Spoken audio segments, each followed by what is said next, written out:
Hello everyone, welcome to Easy to Grasp. In this video, we are going to discuss pedagogy section of the paper that took place on 9th October 2021. It was for female candidates and it was conducted in shift 1. Without wasting any time, let us see the first question. The question is, at upper primary stage in social sciences, emphasis is given on which of the following issues. Upper primary classes में 6 to 8 की books आपने read करी होंगी। उन books में आपने देखा होगा कि डिफरेंट डिफरेंट एस्पेक्ट्स डिस्कस करे गए हैं। तो ये क्वेश्चन आपके लिए काफ़ी इजी हो जाता है। जैसा कि हमने देखा कि poverty, child labour, casteism, environment pollution, ये चारों ही टॉपिक्स आपके 6 to 8 की सोशल साइंसेस की क्लास में डिस्कस्ड हैं। फॉर एग्ज़ाम्पल पॉवर्टी का इशू जो है आपके इकोनॉमिक्स में आ जाता है, चाइल्ड लेबर आपका इकोनॉमिक्स में भी देखने को मिलता है and as well as polity में भी डिस्कस्ड है। कास्टिसिज्म आपका पॉलिटी में डिस्कस्ड है, that is in your civic section. Environment pollution आपका ज्योग्राफी में डिस्कस्ड है। तो सोशल साइंसेज में ये चारों टॉपिक आपके डिस्कस करे जाते हैं। So the correct answer for this question was option number 3rd. Now let us see the next question. The question is, Shambhavi is using discussion method. एक टीचर हैं जिनका नाम है शाम्भवी, वो यूज़ कर रही हैं मेथड जिसका नाम है discussion method in the teaching of social sciences class. Social science की क्लास में वो डिस्कशन मेथड यूज़ कर रही हैं। The topic she is teaching in the class is gender discrimination. Discussion method use करके वो जो टॉपिक पढ़ा रही हैं वो टॉपिक है gender discrimination. On which of the following key points she can ask students to collect information by giving them reasonably good time? इन सब में से किन टॉपिक्स के लिए वो अपने स्टूडेंट्स को टाइम दे सकती है कि आप time low but information collect करो। आपको टॉपिक ध्यान रखना है, जेंडर डिस्क्रिमिनेशन है। तो यहाँ पे आपको 3 ऑप्शंस दिए हैं। पहला है gender discrimination in the historic times. हाँ, बच्चे इस पर डाटा कलेक्ट कर सकते हैं, इन्फॉर्मेशन कलेक्ट कर सकते हैं कि हिस्टोरिक टाइम्स में किस तरीके से वुमेन को सबजुगेट किया जाता था, किस तरीके से जेंडर डिस्क्रिमिनेशन होता था। Gender discrimination at home, in school and in the society. इससे बच्चों को करंट सिनेरियो के बारे में पता चलेगा। तो टीचर जो है बच्चों को कह सकती है कि वो अपने आसपास के सराउंडिंग्स में, एनवायरनमेंट में देखें कि किस तरीके से जेंडर डिस्क्रिमिनेशन हो रहा है। Third is ways of overcoming gender discrimination, कि किस तरीके से जेंडर डिस्क्रिमिनेशन से हम अपने आप को अलग कर सकते हैं, हम किस तरीके से ओवरकम कर सकते हैं जेंडर डिस्क्रिमिनेशन को, काबू किस तरीके से कर सकते हैं हम जेंडर डिस्क्रिमिनेशन को। इसके लिए भी वो अपने बच्चों को कह सकते हैं कि इन्फॉर्मेशन कलेक्ट करो। तो आपके तीनों ही ऑप्शंस ठीक थे। So the correct answer for this question was option number 3rd. Now let us see the next question. Which of the following statement is not correct. आपको ये ध्यान रखना है कि यहाँ पे आपसे पूछा है नॉट करेक्ट। पहला ऑप्शन है आपका quantitative data can be observed and measured exactly. So this is right. जो क्वांटिटेटिव डाटा होता है वो नंबर्स की फॉर्म में होता है, तो ये आप ऑब्जर्व भी कर सकते हो और एग्जैक्टली मेजर कर सकते हो, कंपेयर कर सकते हो दो आस्पेक्ट्स को। अगला ऑप्शन है qualitative data deals with description. Qualitative data जो होता है वो हमें बताता है कि किस तरीके से चीज़ है, हाउ एंड वाई एक्सप्लेन करता है थिंग्स का। डिस्क्रिप्शंस देता है कि किस क्वालिटी पे फोकस करता है। इन्फॉर्मेशन देता है इन द आस्पेक्ट की किस तरीके से कोई चीज़ बनी हुई है, उसकी क्या करेक्टरिस्टिक्स हैं। तो क्वालिटेटिव डाटा आपको डिस्क्रिप्शन से डील करता हुआ दिखाई देता है। So second option was also correct. जब हम क्वालिटेटिव डाटा की बात करते हैं तो हमें ये ध्यान रखना होता है कि हम क्वालिटेटिव डाटा को काउंट या मेजर नहीं कर सकते। क्वालिटेटिव डाटा को आप काउंट या मेजर नहीं कर सकते। फोर्थ, तो ये तीनों ही स्टेटमेंट्स आपकी 1 2 3 तो करेक्ट थी, बट आपसे पूछा था इनकरेक्ट स्टेटमेंट क्या है। फोर्थ स्टेटमेंट आपकी इनकरेक्ट है।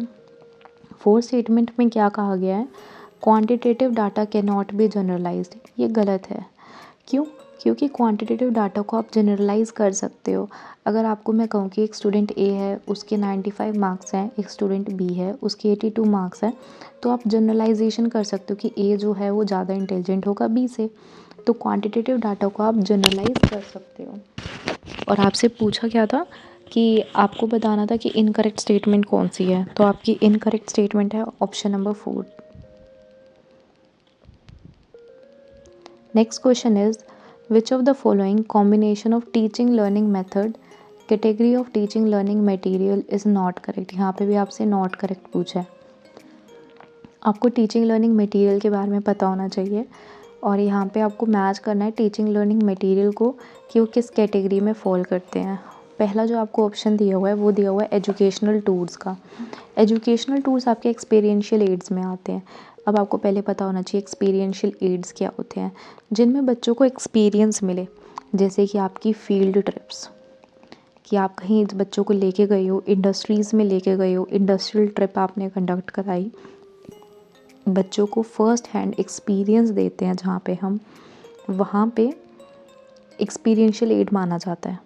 तो जो आपके एजुकेशनल टूर्स हैं, फील्ड ट्रिप्स हैं, visiting institutions and industries, natural phenomena के साथ एक्सपेरिमेंट्स करना, ये सारे आपके एक्सपीरियंशियल एड्स में आते हैं। बट आपसे पूछा गया था इनकरेक्ट कौन सा है, तो फर्स्ट तो आपका करेक्ट है। सेकंड है बुलेटिन बोर्ड। बुलेटिन बोर्ड आपका नॉन प्रोजेक्टेड एड है। नॉन प्रोजेक्टेड एड क्या होते हैं? नॉन प्रोजेक्टेड एड वो एड होते हैं जो विजुअल तो होते हैं बट इनमें कोई भी प्रोजेक्शन यूज़ नहीं होता, विदाउट एनी प्रोजेक्शन इक्विपमेंट। इनमें किसी भी तरीके का प्रोजेक्शन यूज़ नहीं होता, मतलब इलेक्ट्रॉनिक गैजेट्स यूज़ नहीं होते आपके नॉन प्रोजेक्टेड एड्स में। आपको इस चीज़ का ध्यान रखना है कि नॉन प्रोजेक्टेड एड्स वो एड्स होते हैं जिसमें किसी भी तरीके का प्रोजेक्शन इक्विपमेंट यूज़ नहीं होता। इसके एग्जाम्पल्स हैं globe, maps, chart, text book आपकी, बुलेटिन बोर्ड जो कि आपके ऑप्शन में दिया ही हुआ है बुलेटिन बोर्ड, उसके बाद आपके फ़ोटोग्राफ्स हो गए। इन सब में आप कोई भी प्रोजेक्शन इक्विपमेंट यूज़ नहीं करते हो, तो ये सारे आपके नॉन प्रोजेक्टेड एड के एग्जांपल हैं। अगर हम और एग्जांपल्स की बात करें तो और एग्जांपल हो सकते हैं आपके felt board, chalk board, black and white board जो आपके क्लासेस में यूज़ होते हैं, पोस्टर्स, ये सारे आपके नॉन प्रोजेक्टेड एड्स हैं। तो यहाँ पे आपको ऑप्शन नंबर 2 में दिया हुआ था बुलेटिन बोर्ड। बुलेटिन बोर्ड आपका नॉन प्रोजेक्टेड एड है। फोर्थ ऑप्शन में आपको ग्लोब दिया हुआ था, ये भी आपका नॉन प्रोजेक्टेड एड है। सो यहाँ पे आपसे पूछा था इनकरेक्ट कौन सा है? इनकरेक्ट है आपका option number 3, that is micro projectors, क्योंकि माइक्रो प्रोजेक्टर जो होते हैं वो एक प्रोजेक्टेड एड होता है। हमें पता है कि माइक्रो प्रोजेक्टर्स जो हैं वो एक प्रोजेक्टेड एड होता है। इसमें टेक्नोलॉजी का यूज़ किया जाता है, इसमें प्रोजेक्शन करी जाती है with the help of technology. अब हम एक बार जान लेते हैं कि प्रोजेक्टेड एड्स क्या क्या होते हैं। प्रोजेक्टेड एड्स वो इक्विपमेंट्स होते हैं, वो विजुअल और ऑडिटरी एड्स होते हैं जिसमें यूज़ किया जाता है इंस्ट्रक्शनल डिवाइसेस का with the help of projectors. यहाँ पे आपको जो डिवाइसेस होती हैं वो यूज़ करी जाती हैं, किस लिए यूज़ करी जाती हैं? प्रोजेक्टर्स का यूज़ करके बच्चों को पढ़ाया जाता है।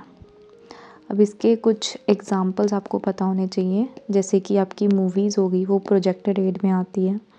Then micro projectors, LCD projectors, ये सब आपके एग्जांपल हैं प्रोजेक्टेड एड्स के। इसके अलावा जो एक इम्पॉर्टेंट एग्जांपल है जो आपको आगे के लिए याद रखना है वो है मैजिक लैंटर्न। ये सब आपके प्रोजेक्टेड एड्स हैं। So let me summarize this question. इस क्वेश्चन में आपसे पूछा गया था टीचिंग लर्निंग मेथड मटेरियल और उसकी कैटेगरी को आपको मैच करना था। जो एजुकेशनल टूल्स हैं वो आपके एक्सपीरियंशियल एड्स हैं, बुलेटिन बोर्ड आपके नॉन प्रोजेक्टेड एड हैं, माइक्रो प्रोजेक्टर्स आपके प्रोजेक्टेड एड होते हैं और यहाँ पे दे रखा था नॉन प्रोजेक्टेड एड। तो आपका ऑप्शन नंबर 3 गलत हो जाता है और आपसे गलत ही पूछा था, नॉट करेक्ट पूछा था। So this was your answer. Globes आपके नॉन प्रोजेक्टेड एड का एग्जाम्पल है। Let us see the next question. The question is how to make an article from waste material. छोटे होते थे जब हम स्कूल में तो हमें भी टीचर्स कहते थे कि वेस्ट मटेरियल से आपको एक प्रोडक्ट बनाना है, तो उसके लिए कुछ स्टेप्स दिए हुए हैं। आपको देखना है कि क्या तीनों स्टेप्स इंपॉर्टेंट हैं, क्या तीनों स्टेप्स यूज़फुल हैं। तो फर्स्ट ऑप्शन आपको दिया हुआ है वो है gather the discarded items. Discarded items, waste material को आप इकट्ठा करो अपने सराउंडिंग से जो कि इंटरेस्टिंग और डिफरेंट हो। हाँ, आप इंटरेस्टिंग और डिफरेंट मटेरियल्स को कलेक्ट करोगे। Second, frame an idea about the discarded item chosen by you. जो भी आपने चीज़ कलेक्ट करी है उसके लिए आप एक आइडिया बनाओगे, एक रफ आइडिया लोगे कि मुझे इससे क्या बनाना है। थर्ड, कलेक्ट करोगे required tools to execute your idea such as Fevicol, scissor, sellotape. इन सारी चीज़ों का आप यूज़ करके अपना वेस्ट मटेरियल से एक प्रोडक्ट बनाओगे। So this is also correct. So option number 2 which contains all the options is the correct answer for this question. Next question, which of the following devices are used for improving the power of thinking in school. इनमें से कौन सी devices का use किया जा सकता है improve करने के लिए पावर ऑफ थिंकिंग स्कूल्स में। तो करिकुलम डेवलपमेंट करा जा सकता है। अगर हम करिकुलम पर ध्यान देंगे तो इससे स्कूल की जो कैपेसिटी है वो इम्प्रूव होएगी, चिंतन की शक्ति में सुधार आएगा स्कूल की। Second is evaluation and diagnosis. Evaluation और डायग्नोसिस मेथड पे अगर हम ध्यान देंगे तो स्कूल की ओवरऑल कैपेसिटी जो है स्टूडेंट्स को पढ़ाने की वो इम्प्रूव होएगी। तो दोनों ही ऑप्शंस आपके करेक्ट हैं। इसके अलावा और भी पॉइंट्स हैं जो आपको ध्यान रखने हैं, जैसे कि हम ध्यान दे सकते हैं मॉडल्स ऑफ टीचिंग पे। मॉडल्स ऑफ टीचिंग अगर हम इम्प्रूव करेंगे तो ओवरऑल स्कूल की जो कैपेसिटी है वो इंक्रीज़ होगी। इसके अलावा आप किस चीज़ पे ध्यान दे सकते हो, objectives of teaching and instruction. Objectives of teaching and instructions पे ध्यान दिया जा सकता है। आप टेक्स्ट बुक की प्रिपरेशन में ध्यान दे सकते हो, प्रिपेयरिंग टेक्स्ट बुक्स। इन चीज़ों पे आप ध्यान दोगे तो स्कूल की ओवरऑल जो कैपेसिटी है वो इंक्रीज़ होएगी। रेमेडियल टीचिंग पे आप फोकस कर सकते हो। सो you should keep in mind all this examples for your next exam. जब हम पावर ऑफ थिंकिंग स्कूल की इम्प्रूव करेंगे तो हम करिकुलम डेवलपमेंट पे फोकस कर सकते हैं, इवैल्यूएशन एंड डायग्नोसिस पे कर सकते हैं, मॉडल ऑफ टीचिंग्स पे फोकस कर सकते हैं, ऑब्जेक्टिव्स ऑफ टीचिंग पे फोकस करेंगे, टेक्स्ट बुक की प्रिपरेशन पे ध्यान देंगे, रेमेडियल टीचिंग पे जोर देंगे। Next question is which of the following are the causes of cognitive disabilities. Disabilities पे क्वेश्चन हर साल एक आया है, so you should know about various disabilities. अब यहाँ पे आपसे पूछा है कि क्या कॉजेज़ हैं कॉग्निटिव डिसेबिलिटीज़ के। So let us see the options one by one. पहला आपको ऑप्शन दिया है metabolism and nutrition, this is correct. अगर न्यूट्रिशन की कमी होएगी बच्चों में या मेटाबॉलिज्म बच्चों का वेल फंक्शनड नहीं होगा तो कॉग्निटिव डिसेबिलिटीज़ देखने को मिलेंगी। Second is infections and intoxicants. अगर बच्चों को इंटॉक्सिकेंट्स नशा दिया जाएगा या फिर से बच्चों में इन्फेक्शंस होंगे तो उससे कॉग्निटिव डिसेबिलिटीज़ हो सकती हैं। Third is psychiatric disorders which is completely related to cognitive disabilities. अगर मानसिक विकार है बच्चों में तो बच्चों में संज्ञानात्मक अक्षमताएं देखने को मिलेंगी। तो तीनों ही ऑप्शन आपके करेक्ट हैं। So correct answer for this question was option number 2। Now let us see this question, which of the following are the types of gender discrimination. This is second question on gender discrimination in this test. So this is an important topic. Gender discrimination पे हर साल questions आए हैं, आपको इसके बारे में detail में पढ़कर जाना है। इसमें पूछा गया क्या टाइप्स हैं जेंडर डिस्क्रिमिनेशन के, तो दोनों ही टाइप होते हैं, डायरेक्ट और indirect, both 1 and 2 are correct. Directly भी आप जेंडर डिस्क्रिमिनेशन कर सकते हो बिटवीन बॉयज़ एंड गर्ल्स, और इनडायरेक्ट वे में जिस तरीके से आप प्रमोशन में कर सकते हो। इनडायरेक्ट वेज में कैसे हो सकता है, प्रमोशन के टाइम पे या फिर से हाउस होल्ड वर्क में आप डिस्क्रिमिनेट कर सकते हो बॉयज़ और गर्ल्स के बीच में।